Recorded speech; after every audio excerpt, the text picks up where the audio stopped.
Yo guys, welcome back to another video on the channel. Today we're going to be looking at the Phillies trade. They just made a trade today for center fielder slash just any outfielder, Derek Hill. He's a right-handed hitter. And there's obviously one main reason that you would instantly go to when you see this trade for it.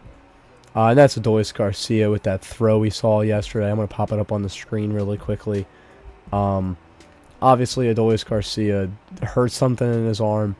The x-ray images are not available until tomorrow, apparently, for the Phillies. So with the x-rays and everything, we're not going to know how Garcia is until Friday, so tomorrow, at the time of recording.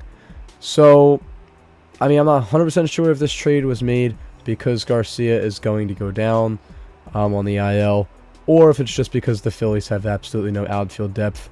Now, this deal might mean absolutely nothing, and this video is pointless, or Derek Hill could actually play kind of solid for the Phillies. And technically, he has been a better player than Adolis Garcia so far this year. He's got a higher batting average, obviously in 150 less at-bats, but still. He's got 4 homers already. Garcia only had 7. He has a better OPS, and he has 0.7 more WAR. Even though he has negative 0.1, Garcia has just been that bad for the Phillies. Anyway, I got this article here by Todd Zalecki on MLB.com. And here's some more information if you guys want to pause it and read it. Or I'll just leave a link to the article in the comments, or sorry, in the description. The Phillies traded away Dylan Campbell and Jose Colmenares. So I got Dylan Campbell's stats right here. He was in Double-A, and he has a sub-700 OPS so far this year. So nothing too special from Dylan Campbell. One other thing, though, is in 19 games in the Arizona Fall League, he had a 1,044 OPS, but it was in 74 plate appearances, so that isn't anything like super noteworthy or anything like that. Not too upset at losing Dylan Campbell. And I've honestly never even heard of this other guy, Jose Colmenares. Never heard of him. In High A, he had an 815 OPS, so not too bad, but he's just really random. These guys were not in the top 30 prospects for the Phillies, and I've looked on a couple of lists, couldn't really find them anywhere. So one reason that this trade could have been made was the Garcia injury, but another, like I said, is the Phillies just do not have any outfield depth. So we know they have Baroa, Felix Reyes, and Otto Kemp.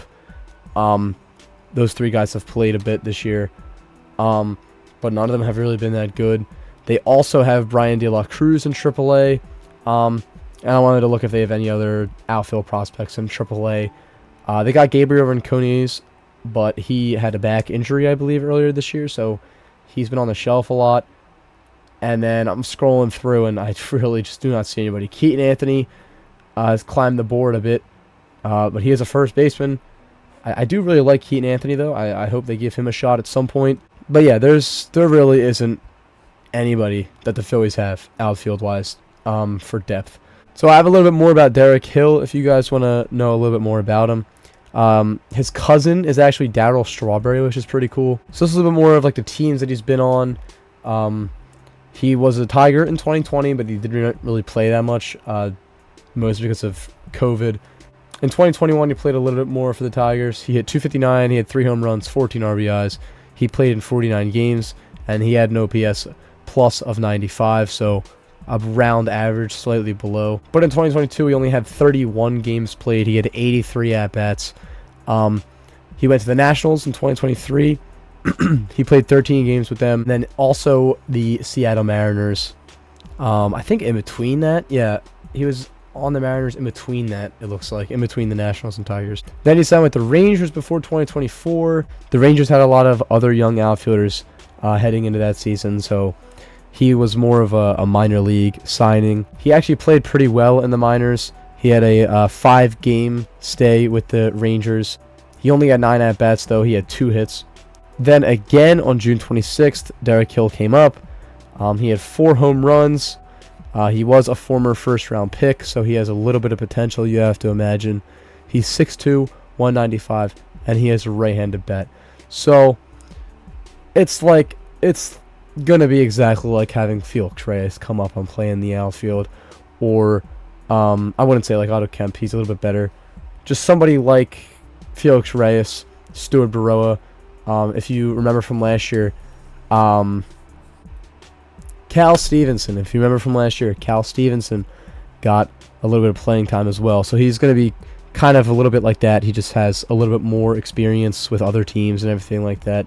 But at the end of the day, this was just a depth trade. I didn't really expect to make this video today, but kind of had to jump on and make a little thing because the Phillies made this trade. And it's a good sign. I hope they sign as many outfielders as they can this offseason. Try and get some more trades like this. I like this trade. But that's going to be it for today's video. If you guys want to see more, definitely make sure to subscribe, leave a like and everything. The video from yesterday, the Taylor Ward video, is doing pretty well, so thank you guys for the support. And I'll see you guys in the next one. Peace out.